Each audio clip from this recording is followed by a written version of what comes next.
see the way they hate. And I know better than to listen to the people who are calling us slaves. I can feel the sunlight shining. Well, good morning, everyone. My name's Brian, and today is Thursday, January 25th, 2024, and this is episode 619 of the Lots Project podcast, and it's titled Check Your Engine, and I'll be chatting about my check engine light coming on yesterday and what came from it, incompetence everywhere, and I asked a little bit question yesterday after the Daily Stoic. I'm just wondering, are we stoic by nature? Yeah, we'll see. We'll see. I got into the Daily Stoic yesterday. I read it, and the mind went on its own little path. So I thought I'd think about that a little bit and bring that to you and see what you think. So I will get to that in just a minute. Let's see who's hanging out in the coffee crew in the live chat, and we'll get to these topics in just a minute. Good morning. Good morning. Good morning. Jim in way early, must have had to get up to pee at 4:22, and I just checked my engine. My engine is still there. I'm going back to bed now. And Pip says he's got 2 engines delivered yesterday in the morning shipment. Gingerbread with those electric cars doesn't have an engine. Good morning, Pickle Pete. How we doing? K-Bonk, how we doing?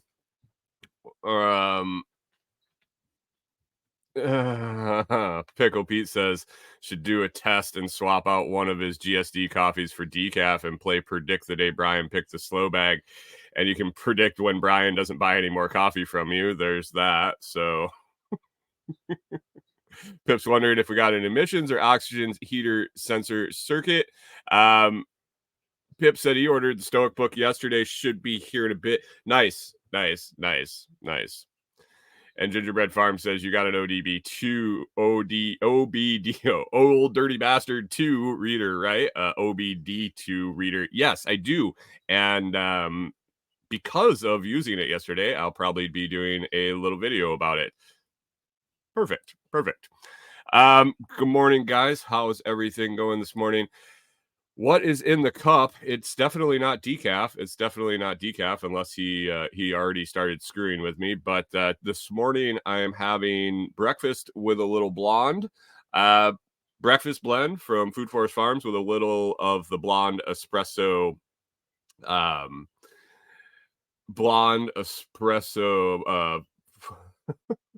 FTO blonde espresso.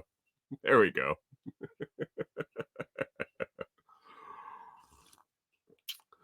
Oh man. Yeah, I went with 38 grams of the breakfast blend and dropped in another 10 grams of the FTO blonde espresso that I found up in the counter or up in the cupboard, and it's not bad. I think Brian really dialed it in. I think Brian dialed it in with the breakfast blend. I don't think it needed the blonde espresso. It's good. I'm not going to throw it out by any means, but I think the breakfast blend is a little cleaner without it. I don't know. We'll see. It might grow on me. I don't think I'll do it tomorrow. I'll probably switch it up a little bit and see what else I can come up with tomorrow. But not bad. Check it out for yourself. You can order a bunch of different varieties and mix them together if you want. K-Bonk says 48 grams for 100 liters of water. No. It's a 34-ounce French press. 49 grams. 34 ounce, 32 ounce. I think it's listed as a 32 ounce. I think it's 34 ounce. And then with the plunger and everything, it's actually 32 ounces of water. Could be wrong. Maybe it's 34 ounces. And then with the coffee grounds in the bottom, it goes out to be 32 ounces of water. I don't know. Scrambling, you know the math on the Mueller French press that I use. 100 milliliters.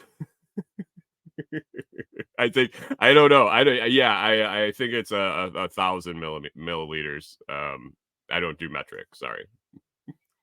I don't know. don't know. It's the Mueller French press that is on my website in the recommended products. Liters, not ounces. Sorry. I think it's literally listed in the Amazon listing as ounces. I don't know what you guys want from me. I don't think I need to be your conversion puppy. Man, give me a second. Give me a second. 34 ounces, 1 liter. 34 ounces, 1 liter is what it is listed for. What it is listed for.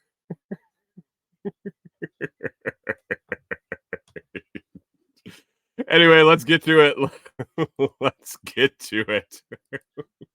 Stoic thought from yesterday. Stoic thought from the Daily Stoic. Link is in the video description, in the audio description. I picked it up around the first of the year, got started. I'm really enjoying it. I can't recommend it enough. It's definitely a good way to get yourself thinking every day. Not necessarily read a chapter, and that's kind of about kind of what yesterday was about. Talked about, it was Marcus Aurelius talking about really actually reading what he's reading. Don't just skim it to get the gist of it. Don't just skim it to memorize it. Don't just skim it to get it done. K-Monk wants to know what the SCA is. I think it's the Specialty Coffee Association. Maybe. Anyway, he was talking about how you actually need to dive in, deep read things, and get a solid grasp on what it's actually saying. Not just read it to read it. Take a deep understanding from it, and also don't just take the expert's word for it. When a bunch of people are talking the loudest about something, that is when you should most dig in and really truly understand it. Which, two things came from that yesterday. Hold on one second, guys.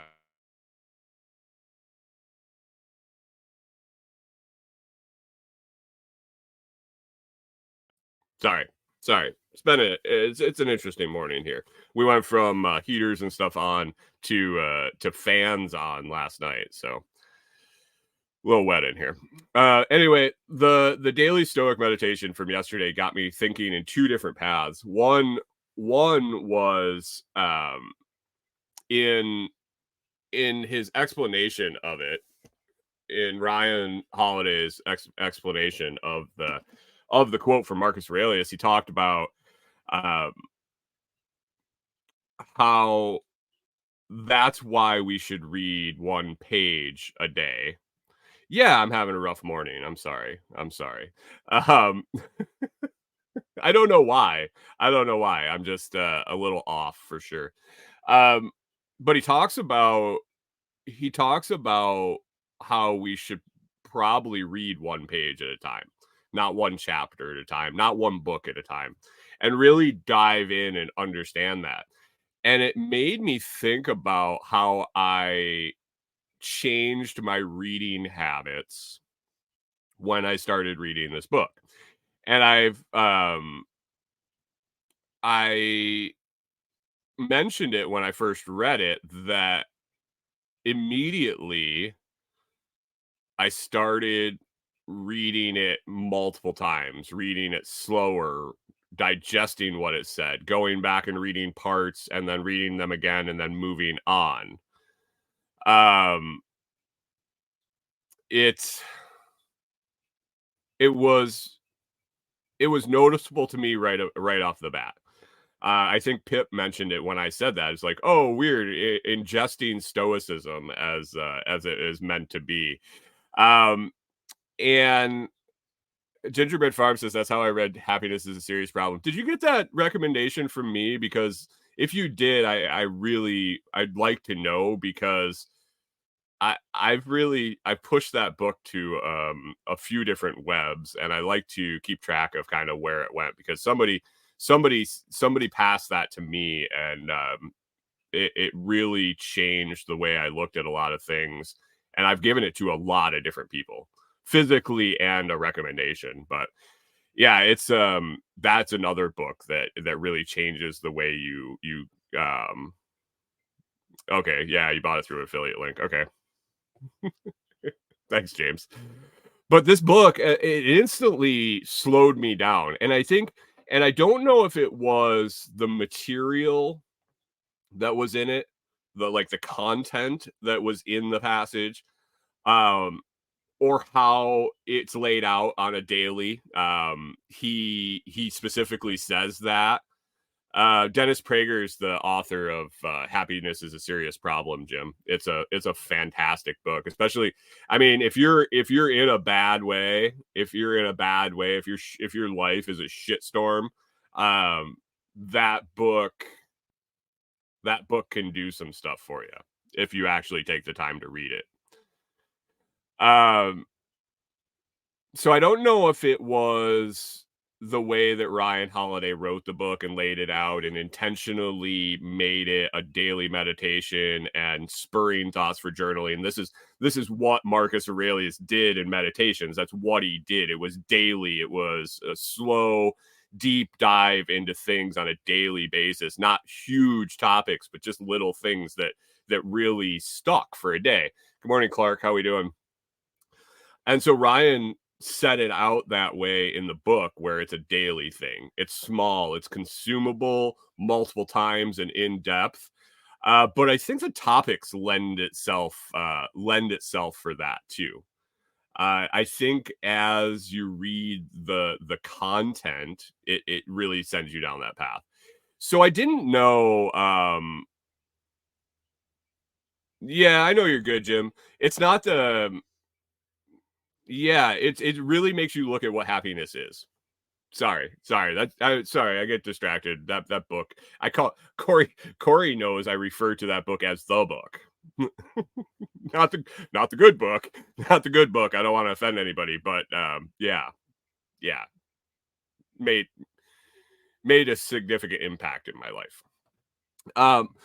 But so I just naturally, I don't know if I naturally started reading that way, but this book, if it was the actual physical way it was set up, the content or whatever, but I'm really enjoying reading this way.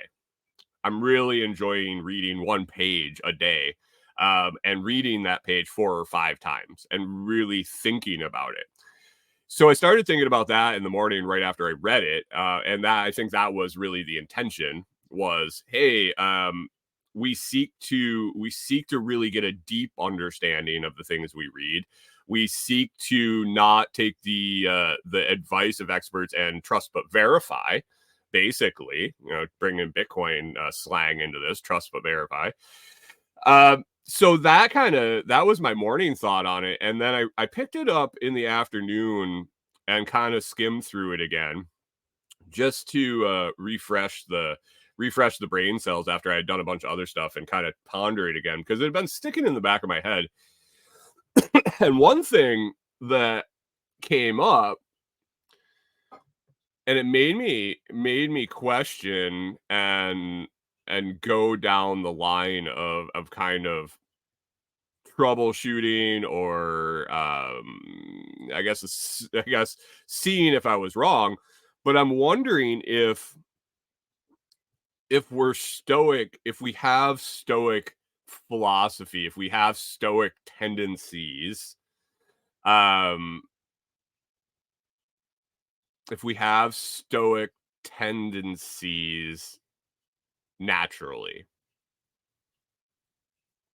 like from birth, as a little baby, with no outside influences, no outside stimuli. Are we stoic by nature? Do we question everything? Do we seek deeper understandings of things because we don't know anything? Do we have that conditioned out of us over years and years and years of asking questions and being shut down, of going to school and being coerced into just believing what authority said, whether that's teachers or principals or whoever. Um, do we, is our natural state to kind of live by the tenets of Stoicism? And we're conditioned out of it. I don't know. Think about a little kid. Think about a little kid. I pulled up the basics tenets of or I guess the Stoic beliefs, the core beliefs. And I'm sure it's not gonna hit all of them. I'm sure it's not gonna hit all 9 of these. But some of them,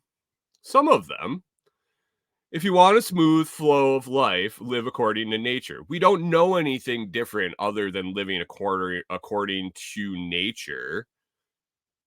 As an infant, as a baby, you're brought into this world. You know one thing, you know instincts in nature. You know to suck on your mom's nipple to get milk. I mean, like that kind of shit. Um, Happiness isn't found in things, but in virtue alone. It's all about the value and the choices we make. We don't know about things. As we grow up, we understand accumulating things is this ideal that everybody around us wants. But let's learned things and stuff. I understand we don't grasp this as an infant, but is the natural state of our brain.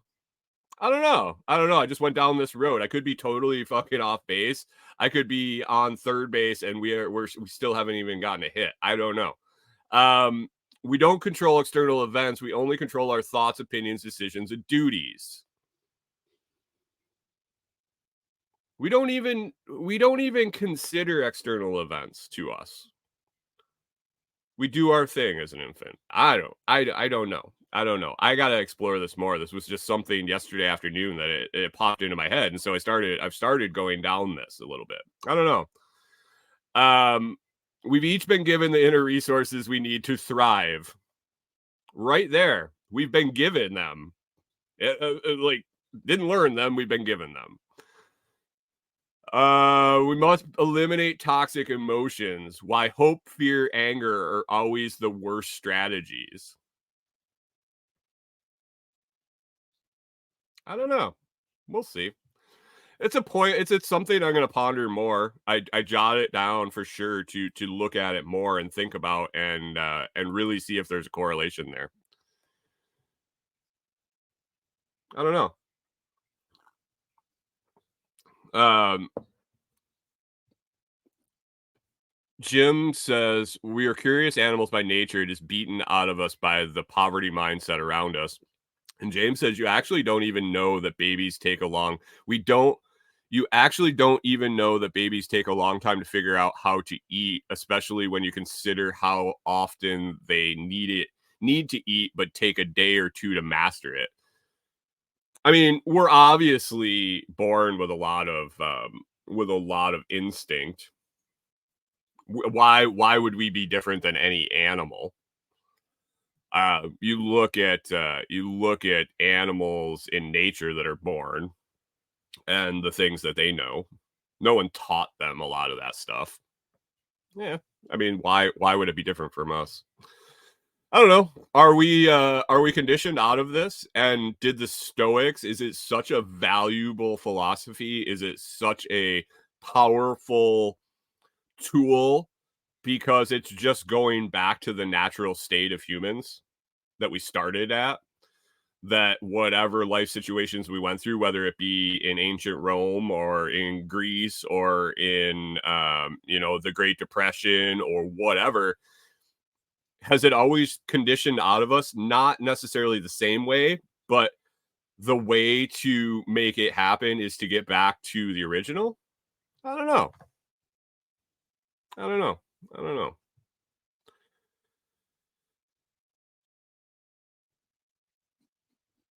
I don't know. Apes on ego trips from Incubus. Yeah. I don't know. We'll have to think about that. I'll have to think about it. Anyway, you can ponder it. You can ponder it yourself and chime in at any place that I have social media. I would love to hear your thoughts on it. I would love to hear your thoughts on it. So that was something I pondered on there for quite a bit yesterday as I was doing other work, as I was diving into things. Um, let's see. Let's see. What is on my list here? The title of the show, today is check your engine. Check your engine. Um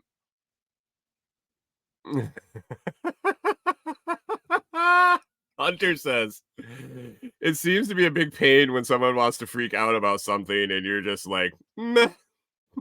Oh, that is the ultimate way to fire up a Karen, for sure. For sure. If she wants to lose her mind and if you show indifference, that's it. Just like, okay, lady. Um, yeah. Yeah. You're not giving her what she wants. Not giving her what she wants. Anyway, so check engine. So yesterday I've been trying to get caught up on the mail.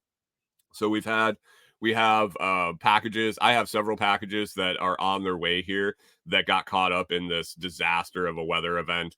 I'm seeing messages in all the local groups that UPS, FedEx, the post office are all backed up.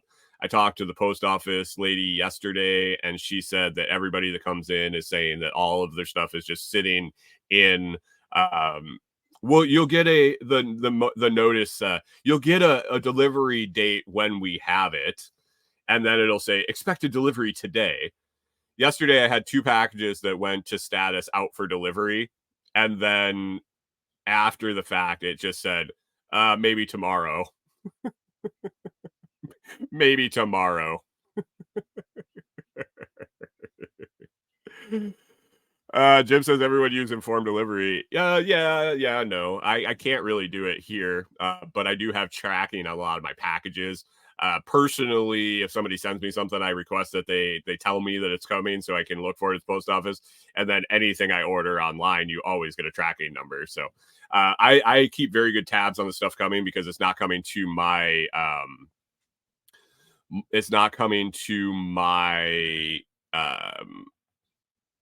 mailbox. Like, they're not leaving it on my front porch. I gotta go somewhere else to get it. So definitely keep an eye on it. Everything's backed up. I had noticed that a couple things were coming in yesterday, so I was going to take a trip to the post office. I was going to go to Savannah yesterday. Oh, I forgot to put that on my notes. I was supposed to go to Savannah yesterday, but man, we're in flood stage here. We're in flood zone in Savannah from the Tennessee River after all the snow melt and the rain that was predicted. Luckily, we have skirted the top of the major storm, so we're not getting as much rain. We got some, and we're supposed to get more today, but I think we'll end up getting like 2 to 3 inches, where they were saying we were going to get like 6 to 7, 6 to 8, something like that. They were giving the reports about the flooding, and the place that's in between me and there. So I'm only like 15 miles from there, but there is a place like 3 to 4 miles on my journey there that they were giving reports that they were already starting to flood.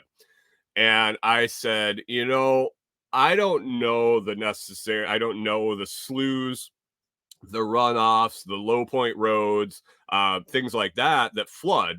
And I learned from Texas that, man, it can be anywhere. It can be anywhere. When we were in Texas last February, the rains were so heavy that the back roads were flooding. Getting around got interesting. And at least in Texas, I had cell phone signal to reroute myself. Now, as I was planning my trip out, I'm like, okay, well, if I get stuck, where do I go? Because I know I can't change my map because I have no cell service between here and there. What road do I go to? How do I get back? How do I not get myself into more trouble? And so I decided not to go. I talked to Corey. I said, "Hey, do we got enough food? Can we skimp by on laundry? Can we bust into our emergency clothes and things like that? And make it a few more days just till this flooding risk gets by." And so I canceled my trip. I was going to go to Dollar General, pick up some necessities that we needed. I was going to go to the post office and grab packages. And so I fire up the truck, and the post office is like 2 miles in one direction, if not less. And then the closest Dollar General is like 8 miles the other direction.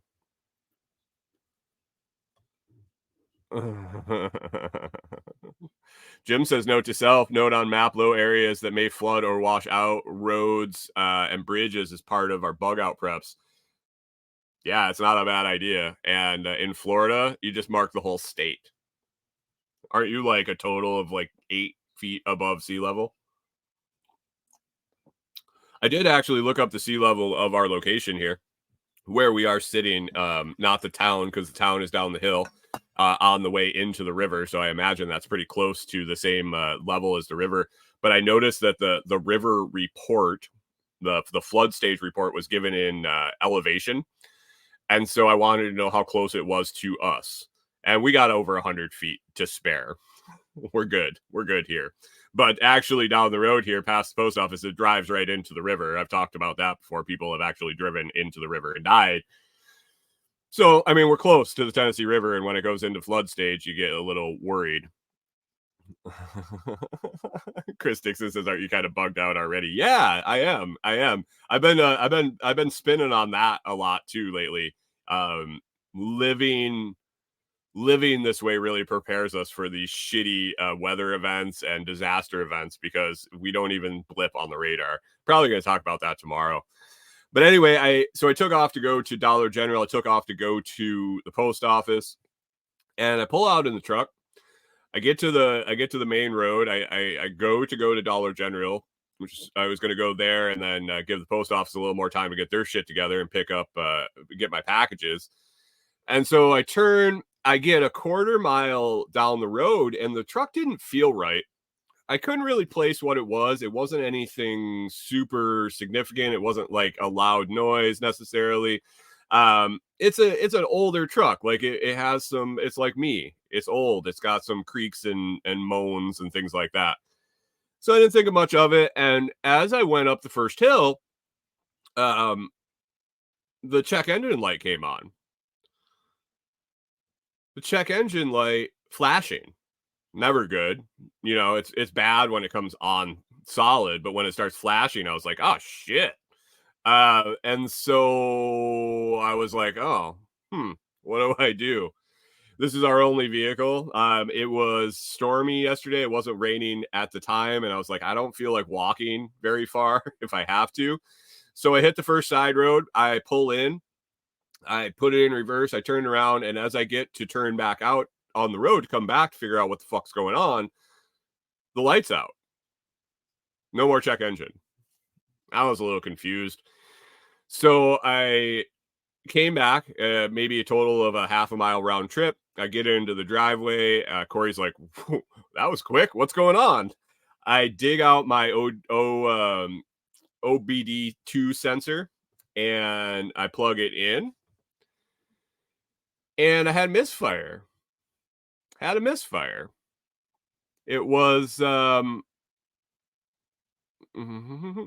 give the dealership money light. Yeah. Pickle P says flashing is bad. Well, I had a misfire. I had a misfire on one of the cylinders. And I think when I put it in reverse or change gears, it cleared the warning. And so I was in the driveway. I got the sensor. I pulled the code. When I was looking for the sensor, it was in one of the compartments in the truck. I wasn't sure where I had put it because I hadn't used it in a while. And so I found it. I turned the truck off. I plugged it in. I turned the truck back on and started to connect the sensor, and it sounded completely different. And I was like, interesting. cleared the codes, saw what it was, cleared the codes. Did a little troubleshooting in the driveway. Nothing huge or anything. I really didn't even pop the hood because it didn't sound like it did before. It sounded normal at this point. And so I told Corey, I said, hey, I'm going to go to the post office, which is closer. Rachel says, those mean nothing. Just keep driving.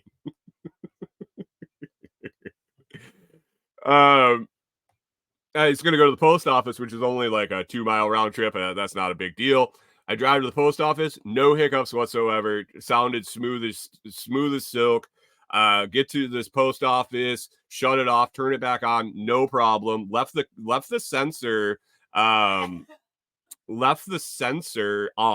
and monitored real time. This sensor I got is great. It's like $30. I'm gonna put a post out for it today. I didn't grab the link to throw it in the stuff today. But yeah, I went to the post office. No problem. I shut it off. I decided I was going to make the trip to Dollar General since it was only, 5 or 6 miles. I knew I could get back. I could just walk if I had to. And no problem whatsoever. Went and I went to Dollar General, did my shopping, came out, restarted the truck, got home, no problem, never threw another code, never ran rough, never nothing. So I don't know. Bad gas, moisture in the cylinder. I don't know. Chris Dixon says glitch in the matrix. That's what I was kind of hoping for. I hate ignoring issues. Especially ones that throw up codes with a flashing check engine. Like everybody said, that's kind of important. They want you to stop. So I don't know. I don't know what happened. I don't know. Misfire could have been a bunch of things, I suppose. I think K-Bonk suggested fuse funky connections. I don't know.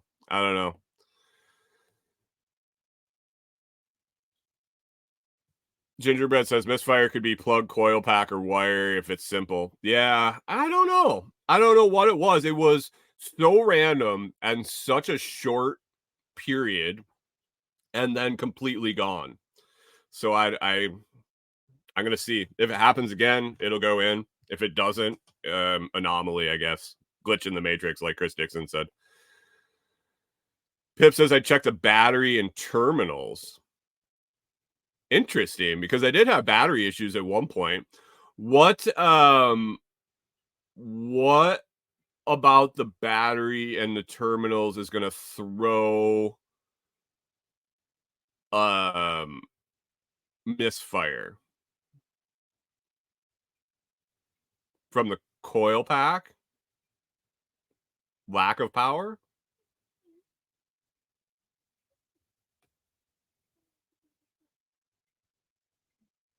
Gingerbread says she has so much water right now and it's intermittent. I would lean towards okay. I got you. Bad grounds, bad juju the computer. Yeah. I got you. Perfect. Yeah. It's wet and nasty. I was thinking something water related myself, but I wasn't sure. Keep an eye on it, see what happens. Definitely keep an eye on it, see what happens, and move forward there. I did drop the link for the sensor that I picked up.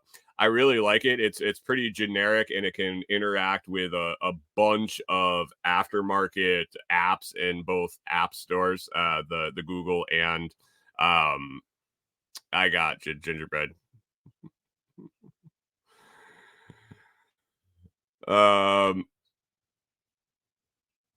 Sorry guys, I'm checking up.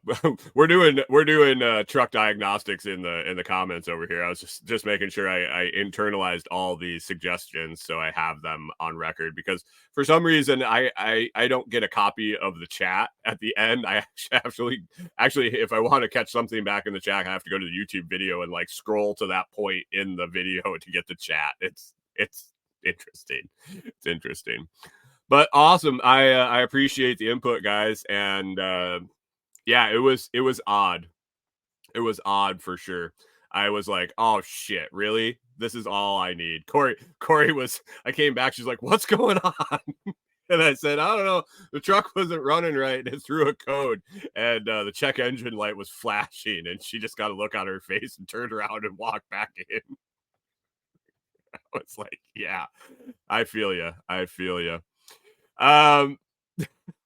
Let's move on from that. Let's move on. We'll see. I'll keep you guys updated on the truck and how it goes. And that's pretty much my life.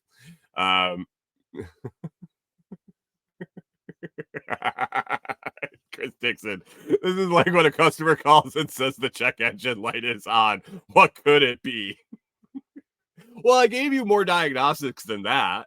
It was running a little rough. My sensor threw a misfire code. Oh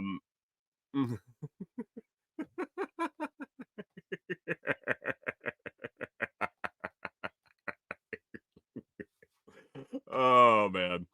All right, let's move on. Let's move on to another great topic. Chris Dixon actually got this one spinning in my head and got me a little fired up yesterday. I apologize for Toolman Tim's chat for losing my mind a little bit. But Chris was telling a story about a gas. It's his gas. He called in a gas leak, natural gas leak, at his neighbor's house the other day, and the employee that showed up had to be handheld through it. Basically, was blowing it off. Didn't see anything. Nothing to see here. Move on. Chris knew better because he had seen it and one that called it in. So he politely showed him what the hell he was talking about and helped him, and they fixed it and everything is okay. But there was a lot of reaction, and I think it was probably knee-jerk reaction in the group about, oh, that employee, blah, blah, blah, that employee. And yeah, I do. I understand that you have to hold employees responsible. But it really kind of it struck a chord with me real fast that we have to not assume competence anywhere.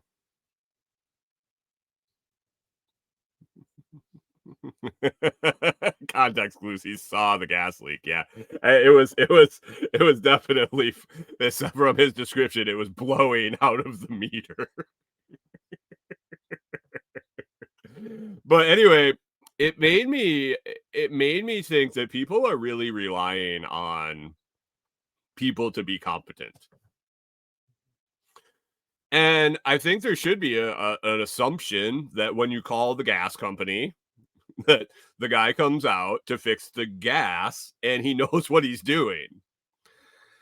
It's not true, guys. It's not true. We can't assume competence anywhere. I actually think that we need to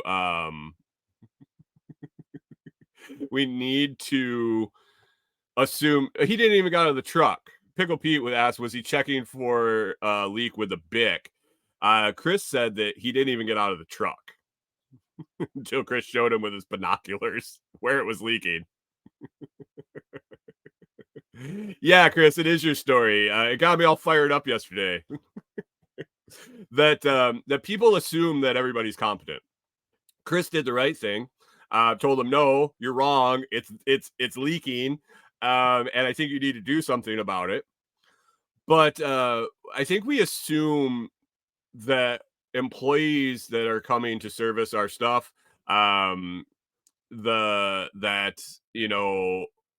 people that are doing jobs that are dangerous are competent, and they're not necessarily. I went down the line of, right now there's the workforce is crazy. Everybody's hiring, but nobody wants a job. Everybody that has employees are short-staffed. The employees are overworked and probably undertrained. And if they're not undertrained, the new employees that come in are rushed through training, probably not getting the best training, and put out in situations that they probably shouldn't be or wouldn't have been 10 years ago, 15 years ago, 20 years ago. because the person that's training them just wants to not have the workload. They want to offload some of their work, so you blast them through it. Is that the fault of the new employee, that he doesn't know everything? Is it incompetence or is it ignorance? Is it the employee's responsibility? And it is. I think you are responsible for your own safety, but you don't know what you don't know. I mentioned the fact that that's where I parted ways with my last company. Was the final straw was sticking up for a couple kids that didn't know any better. They're 18 years old, and a company was putting them in very, very, very dangerous positions, not only for themselves, but for everybody at that gas station that they were going to work on. Not every situation was that way. I'm not trying to be dramatic in the fact, but there are things that they asked them to do that they didn't know what they were doing, and they were putting themselves at risk. Some of the things they were doing that they didn't know how to do were putting other people at risk. And the company itself wasn't providing them the proper equipment to keep themselves safe in an everyday practice. Not knowledge, not equipment, not supplies. They weren't forcing them to take it. They weren't emphasizing the importance of it. The kids were being instructed, and it's like telephone game. They were being instructed. They were being instructed by people that had also been shortchanged, because it's been a long time since anybody's been fully staffed. Where does it fall? Does it fall on the trainer? Does it fall on the company? Chris Dixon says the employee is as responsible for training as the employer. I don't know.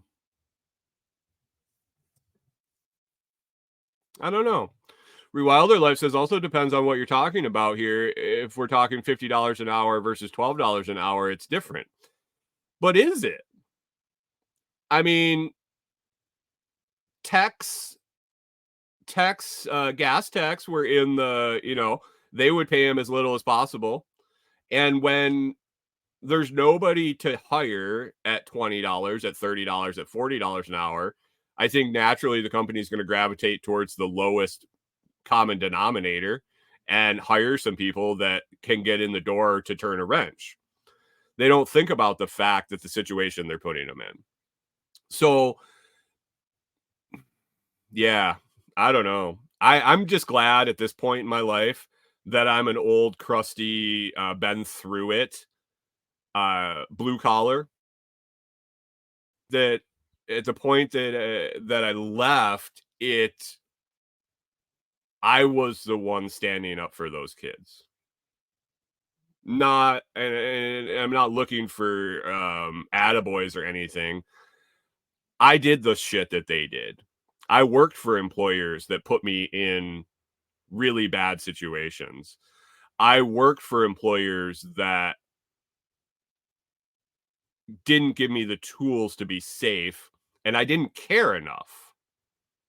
I didn't care enough to. I was invincible. I wasn't scared. I didn't know what I didn't know, and I didn't take the time to stop and really internalize what could fucking go wrong if I didn't know. Over the years, I got bit enough by a little electricity here, or smashed my fingers enough there, or had close calls here or there, or saw people get injured. I've seen people get really seriously injured on the job, up and including death.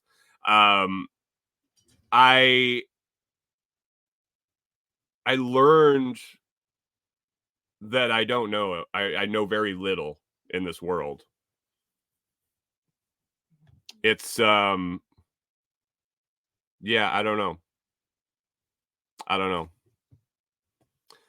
But you can't expect the people that know. You can't expect competence. They might put out that they know what they're talking about, and they might. That's the problem. They might. And I don't know if you're expected to know better. I don't know what we can do about it.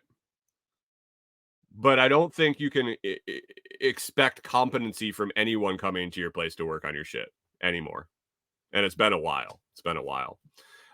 It's been a while, in fact, when we were selling our house 2 houses ago, not our farmhouse, the one before that, before we bought our farmhouse.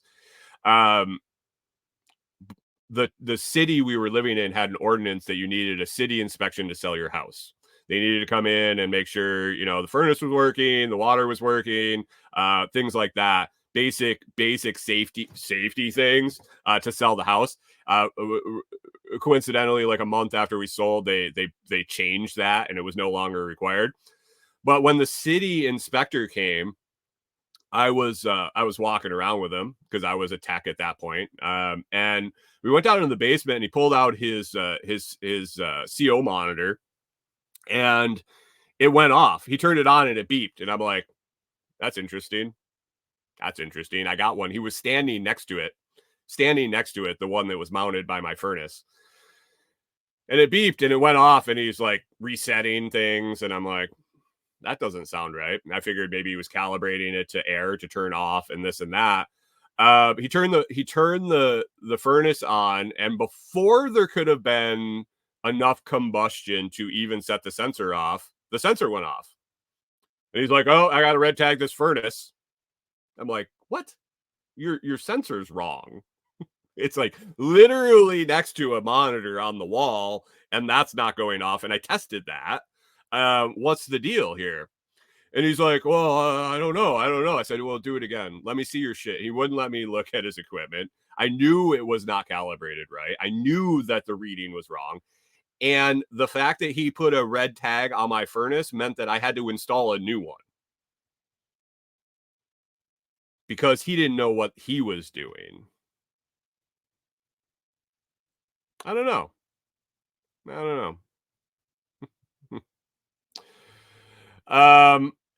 Yeah.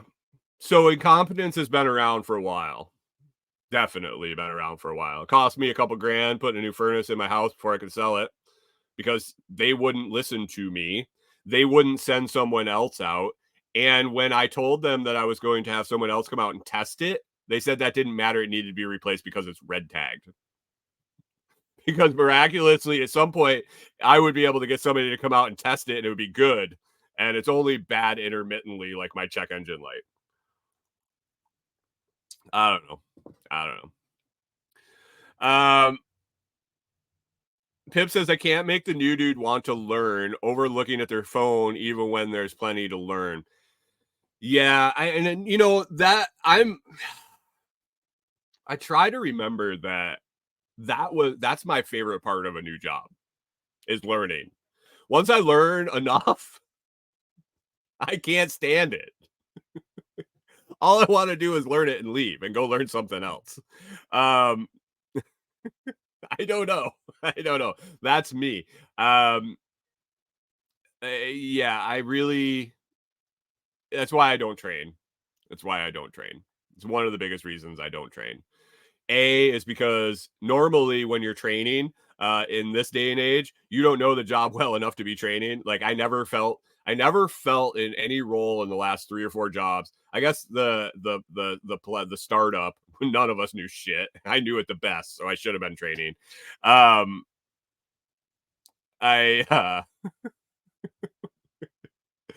was always put in a position to trade where I was still trying to concentrate on doing the job to the best of my ability. And I couldn't train someone. They weren't compensating for it. They were putting me. I made more mistakes when I was trying to teach somebody else something that I wasn't proficient and ready to train. Like I don't know why they were putting me in that situation. So I just flat out fucking refused to do it. Dixon says the workforce has become 2 feet and a heartbeat. Heartbeat optional, I think, or 2 feet optional. Yeah, either way. Morning, John Palmer. How we doing? How are we doing? What else? Oh,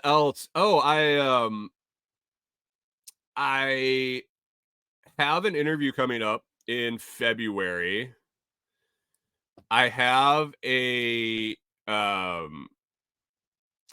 it's not set on the date yet. It's confirmed, but with some PTO and some things, it's gonna get confirmed date here at the end of next week, middle of next week, sometime. Probably be mid-February. But I'm gonna have a rep from Blockstream. I'm going to do an interview. Yeah, I shut down interviews for quite a while here. And I'm thinking about starting to do one or two, not on a schedule. I'm not going back to doing them every Monday night, every Monday and Thursday, every nothing.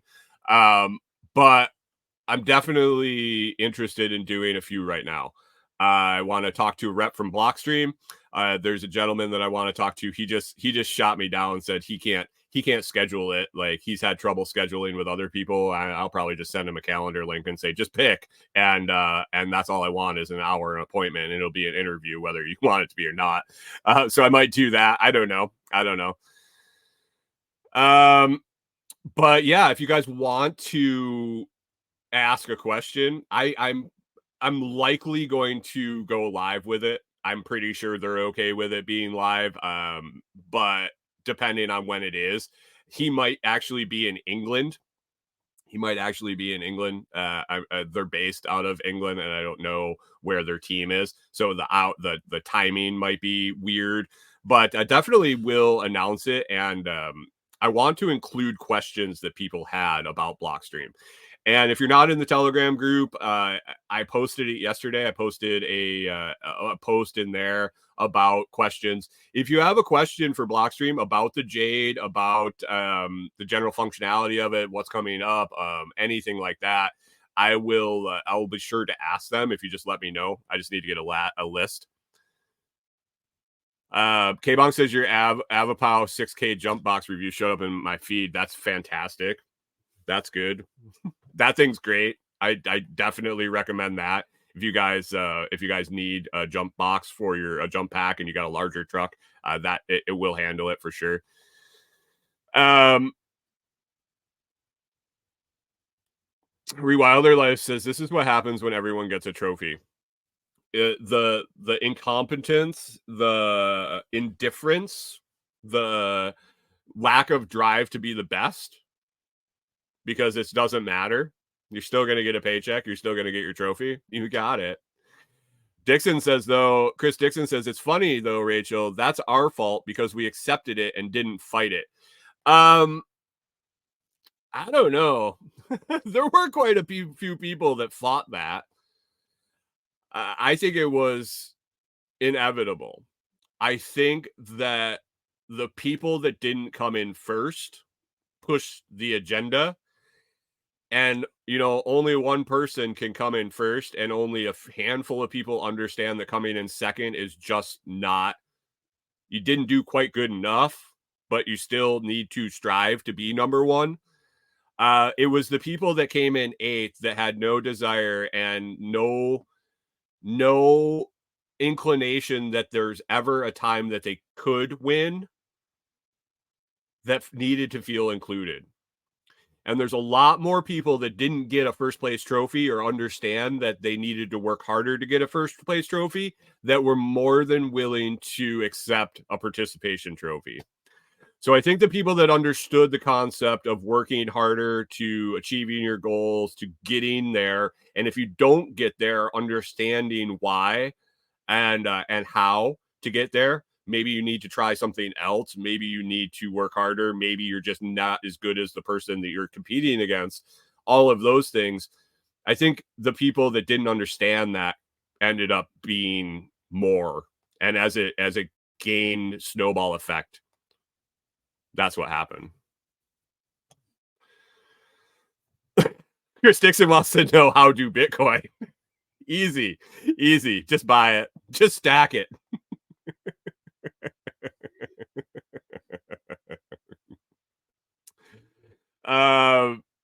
Rewilder said, I sat my kids down and told them the world didn't care about their sob story. The one who's works the hardest and is willing to learn gets somewhere.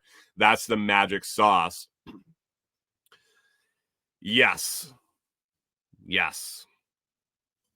Yes. Thank you, Rachel.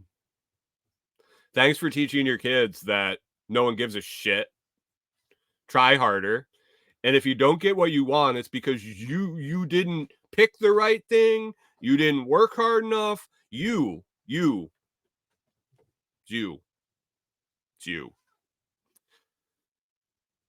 I don't know. John Palmer says I drive all day, every day. People tell me I'm number one all the time.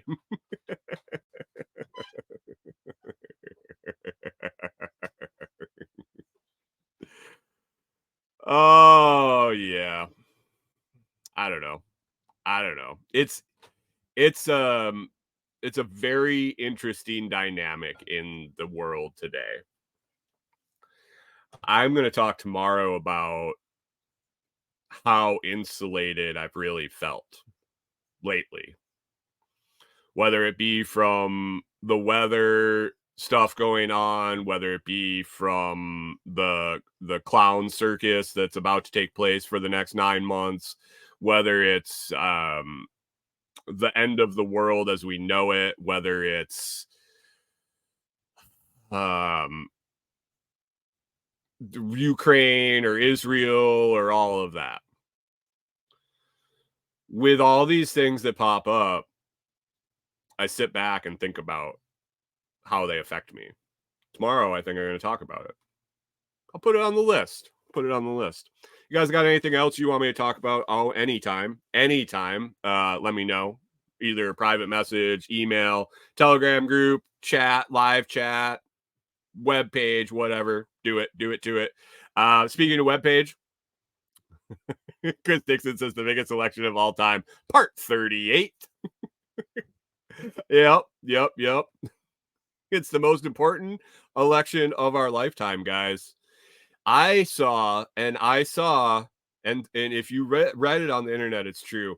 I saw that if we don't elect President Trump, former President Trump, that this will be the end of the world and the republic as we know it. Guys, if that's not enough to get you to vote for Donald Trump, I don't know what I can tell you. Get out and vote. Rock the vote. James says world's F, just watch it burn.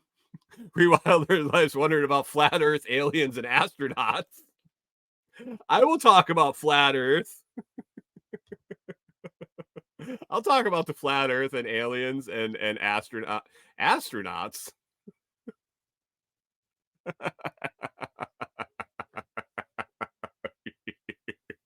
Vote early, vote often, folks. Anyway, I was going to mention about the website. I am doing a little tinkering. I'm adding some pages. I'm rearranging some stuff. I went and read it, and I'm very not happy with what I put up there. I think I got in the mode of just getting it up and getting it changed, and I wasn't happy. Anyway, I added a page yesterday of partner companies and discount codes, all these things I mentioned, companies that I've kind of hooked up with as I'm getting companies sending stuff, and I test them out, and they give me discount codes or special links. I'm going to put them all there. One easy place to find it. You'll be able to find it from the homepage, but it's just going to be a list. As I look into the products, and I got a bunch there right now that I have to get caught up on blog posts, but I'm going to do write-ups. I'm going to do probably multiple write-ups, at least one, multiple for each of the products, as I use them, why I recommend them, tips and tricks, things like that. So yeah, I also have a big list of product reviews, the things that I've used that I recommend with Amazon links. So I'll have one page for products, one page for companies, and things like that. So that got put up yesterday. Still needs some work and a lot of coming soon stuff, but it's there. If you want to check it out, it's easy way to figure out what links help us, what links help Corey and I, and what also where you can get some discounts and things like that have come from all the time and effort I've put into this building, whatever this thing is. So Chris Dixon says a coworker is a flat earther, so I introduced the flat sun theory to him. The flat sun. I love the flat sun theory.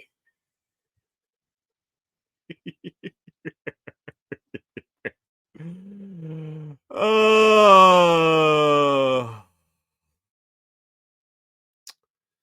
Colombia. I don't know. I don't know. Hey, everybody, hit that thumbs up. Hit that thumbs up. K-Bong says, thump the thumb. Thump the thumb for sure. Thump that share, guys. If you enjoy the show in the morning, hit the share. Share it with your friends. If you know people that are up this time of day and like to come and bullshit and talk and laugh and maybe ponder some things or learn something, whatever this amoeba is, do it. Hunter says, but what if they're right? Well, what if they're right? Does it change the temperature in your pool? Let's talk about it. Like, seriously, if the earth is flat, what difference does it make to me? Like, if all of a sudden a divine spirit came out of the sky, came down and said, hey, asshole, the earth is flat.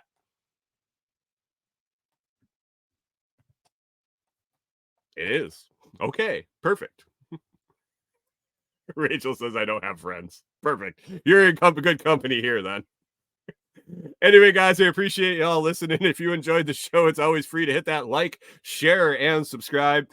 To return value for value to me, please consider joining one of the YouTube membership tiers or listening on any value for value platform like Podverse, Wavelake, or Fountain.fm. Visit thelotsproject.com to find more information and all my links. It's Thursday. Make it through Thursday, guys. It's Thirsty Thursday. I don't think pizza's coming today. I'm kind of bummed about it. I will be looking for Facebook updates from old Charlie and see if he's rolling into town today. Anyway, let's get out of here, and I'll catch up with you tomorrow. It's going to be Friday. We'll talk about insulating yourself from the world and whatever else happens to pop up. Have a good day, guys. We'll talk to you tomorrow.